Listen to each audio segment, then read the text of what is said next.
Welcome to Policy on Demand's Week in Review. I'm Pat Brown. Well, no doubt you've seen the headlines this week related to the government shutdown. Well, I'm delighted to announce, if you haven't heard already, that Wednesday evening, President Trump signed legislation that would reopen the government. So, under this legislation, portions of the government are funded all the way through the end of the current fiscal year, while other portions of the government are funded through January 30th. So, the shutdown is over. But one of the things that we can say with some degree of confidence is that further damage to Congress as an institution is likely to linger. As the expression goes, when all was said and done, much more was said than was done. There were no significant policy changes that came out of this government shutdown, the longest in history. One of the things that did come out of the shutdown, though, was a commitment by Majority Leader Thune in the Senate to hold a vote in December on the Affordable Care Act premium subsidies. This, of course, was a major point of focus for Democrats in leading to the shutdown. So no policy changes with respect to that issue, but a commitment by Majority Leader Thune to hold a vote on that in the month of December. Now, as we look a little bit further ahead to the midterms, it's very clear from the recent elections, as well as the government shutdown rhetoric, that both sides will be very focused on affordability issues as we look forward. One of the questions I get very often is, will we have another reconciliation bill?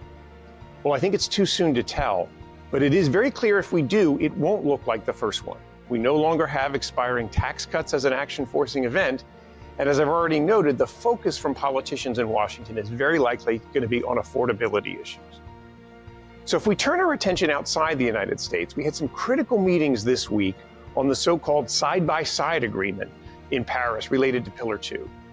And we don't have any official readout yet from these meetings, but we are hearing some optimism that an agreement that carves U.S. companies out of the Pillar 2 income inclusion rule, the IIR, as well as the much more controversial under-taxed profits rule, an agreement on those issues will be reached likely before year end. So that's some good news at the headline level. But as we look beneath the surface, we still have a number of questions. One question is, we know that the approach for the side-by-side agreement is intended to focus on U.S. headquartered companies, but it is certainly very unlikely to name the U.S. by name. So will other countries be able to benefit or qualify from the side-by-side agreement? If so, what would be the conditions that those countries have to meet in order for their companies to qualify? In addition, we know there's a lot of focus on simplification. So a so-called permanent ETR safe harbor is being worked through by the inclusive framework. Will it deliver true simplification? This is a very major focus for non-U.S. headquartered companies. Remember, these companies won't benefit from the side-by-side agreement. So the question for them is, what's in this for us? Can we see some significant simplification in the form of this permanent safe harbor? Another question hanging over all of these discussions is the treatment of incentives. Right now, refundable tax credits get much more favorable treatment than other types of incentives. Well, it seems like there's a wide range of views on this question of the treatment of incentives, and frankly, we may need more time to see where that conversation is going to lead. All of these issues, as well as others, are really first bounce of the ball issues coming out of the G7 agreement that was reached in late June. So one of the questions we'll have to look ahead and see as well is, what are the knock-on implications of these changes? What will the future hold for Pillar 2, assuming we do get the side-by-side agreement by the end of this year and we move forward from there?